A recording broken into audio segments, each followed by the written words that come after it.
우리가 공부할 이 산상수훈은 타 종교인들까지 아주 깊은 관심을 가지고 공부를 할 정도로 아주 보편적이며 인기가 있는 보편적 윤리 강령이죠. 물론 그들의 평가입니다. 윤리 강령이라고 하죠. 그리고 서두의 팔복 강화의 부분에 마치 후렴구처럼 따라 나오는 복이라는 단어도 아주 매력적이잖아요. 그죠? 복. 우리가 너무 좋아하는 복. 그래서 타 종교인들까지도 광분하면서 이 산상수훈을 열심히 공부하고 연구해서 실천에 옮기려고 하는 거예요. 그러면 복 받을까봐. 마하트마 간디가 죽는 날까지 제일 열심히 읽었던 책이 바로 이 산상수훈이었다는 것을 알만한 사람은 다 아는 사실입니다. 그런데 불교의 법화경에도 이와 비슷한 내용이 있다는 걸 아십니까? 아주 비슷해요. 노자의 도덕경에도 거의 흡사한 내용들이 기록이 되어 있습니다. 만약 우리가 이 산상수훈을 도덕과 윤리 혹은 그리스도인으로서 지켜야 할 행동 강령 정도로 이해를 한다면 성경과 타 종교인들의 경전과 다른 게 뭐예요? 과연 산상수훈이라는 것과 그러한 타 종교인들이 갖고 있는 경전이 목적하는 바가 같은 걸까요?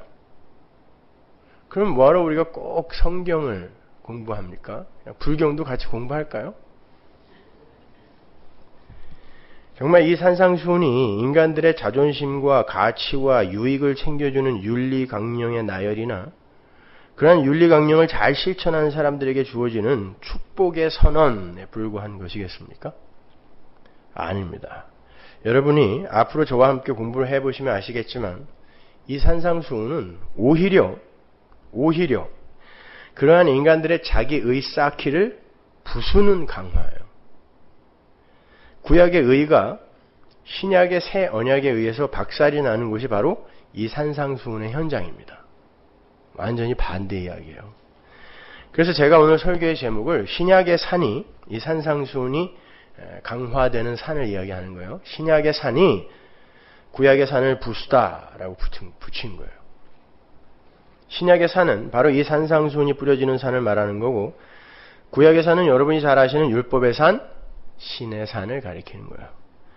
성경은 전체가 그 이야기를 담고 있는 책입니다.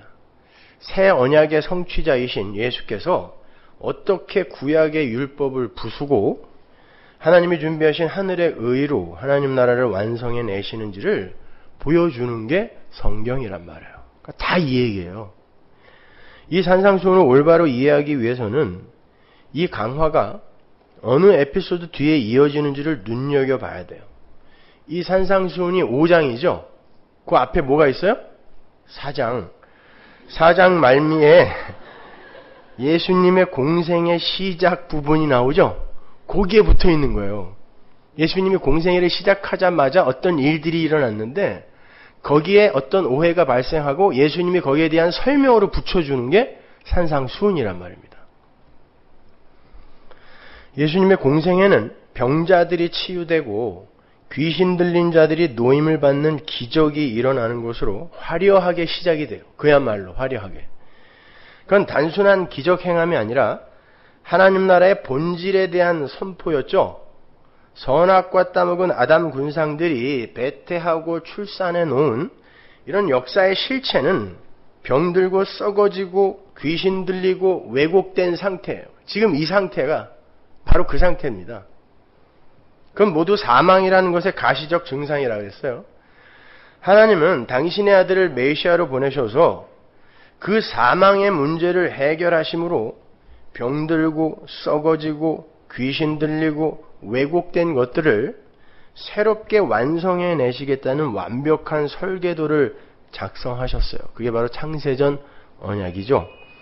그 설계도에 의해서 옛 성전, 즉 구약이 무너지고 은혜를 재료로 한 새로운 성전이 지어지는 것이 구원인 거고 하나님 나라 건설인 거예요. 그래서 주님이 당신의 공생애를 사망의 증상들을 몰아내는 것으로 시작하신 거예요. 내가 이 일하러 왔다를 보여주는 거예요. 단순히 거기에 목적이 있던 게 아니란 말입니다. 그게 바로 하나님 나라의 본질이라는 걸 모형으로 보여주신 거예요. 예수님이 성취하실 하나님 나라의 본질. 그 부분을 한번 보고 가겠습니다. 4장 23절.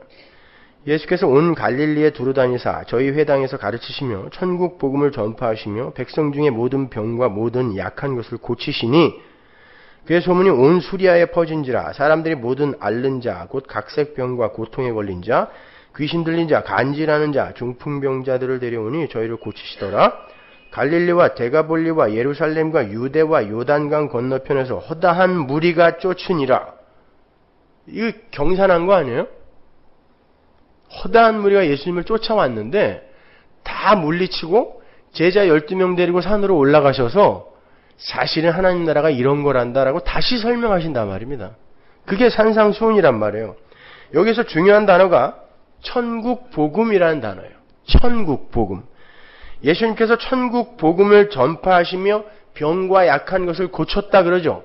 그러니까 병과 약한 것을 고친 그런 모든 기적 행함이 모두 천국복음에 관한 일이란 말이에요. 그러니까 천국은 이런 것이다를 보여주기 위해 행한 기적이 그건데 뭔가 거기에 모인 허다한 무리들이 오해를 하고 있은 거죠. 사람들이 여기저기서 구름처럼 몰려들었어요. 천국 복음을 듣기 위해서 사람들이 그렇게 몰려든 거라면 당연히 예수님께서 기뻐하셔야 돼요. 그런데 예수님께서 제자들만 산으로 데리고 올라가서 천국 이야기를 다시 꺼내는 거란 말이에요. 그게 산상수훈이에요. 5장부터 7장 마지막까지 8장 1절에서 산에서 내려오니까 5장부터 7장까지를 산상수훈이라고 그래요. 산에서 내려온 그 이후부터는 산상수훈 아니에요. 그건 그때 예수님께 나온 허다한 무리들이 예수님과 그분이 가져오신 그 천국, 하나님의 의미를 오해하고 있었다는 말인 거예요. 여러분은 어떠세요? 여러분 지금 하나님 나라를 살고 계세요? 천국이 왔다면서요. 하나님 나라가 이미 역사 속에 침노에 들어왔다면서요. 언제? 십자가에서. 그럼 여러분이 지금 하나님 나라를 살고 계시잖아요. 행복하시냐고요? 평안하십니까? 보세요. 하나님 나라가 이렇게 오해되고 있는 거예요. 여러분 지금 분명 하나님 나라를 살고 있다니까요. 근데 하나님 나라가 뭔지 모르니까 내가 지금 하나님 나라를 살고 있는 거야? 아니야, 아닐 거야. 이리로 자꾸 가는 거예요. 도대체 어떻게 해야 하나님 나라를 사는 거냐고 물어요.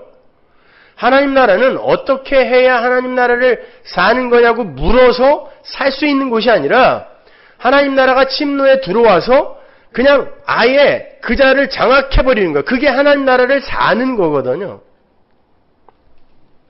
오늘 여러분은 하나님 나라를 산다는 게 뭔지 분명히 아실 거예요. 예수님께서 천국의 하나님 나라의 기초와 근간을 다시 설명해 주시고 있는 거예요.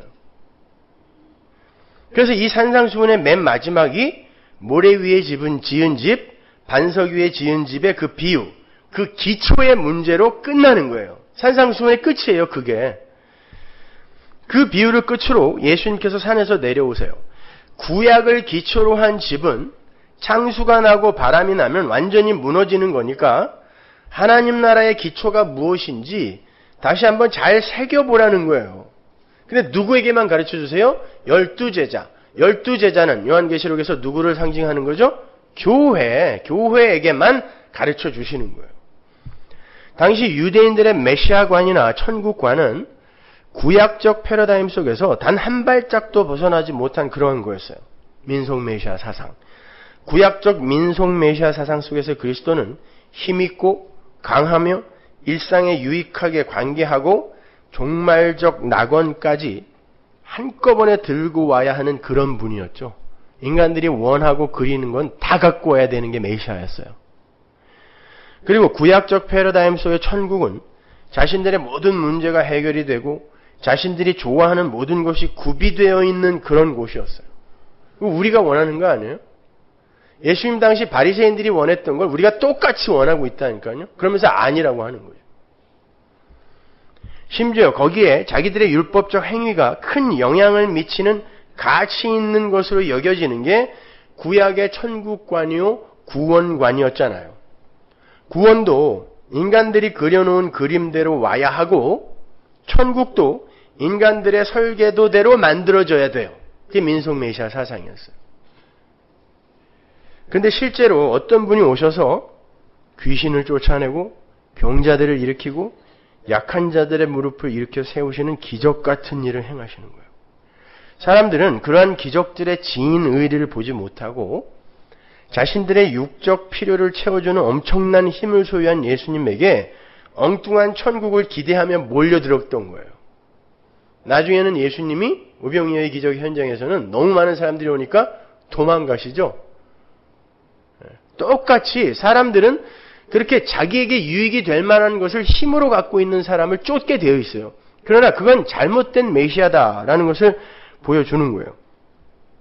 그들의 그러한 그릇된 천국관과 메시아관을 바로잡아주기 위해서 하신 말씀이 산상수훈이에요. 따라서 산상수훈은 도덕적, 윤리적 처세에 관한 이야기도 아니고 복받는 비결 또한 더더욱 아닌 거예요. 인간들의 행위와 자격에 상관없이 이미 완료가 된 하나님 나라가 어떻게 하나님의 택한 백성들을 치고 들어오는지에 관한 설명이 산상수훈이에요. 이렇게 산상수훈은 모형과 예표로 하나님 나라를 보여주었던 그 구약의 산, 신의 산을 부수는 신약의 산인 거예요. 이건 제가 추론하는 게 아닙니다.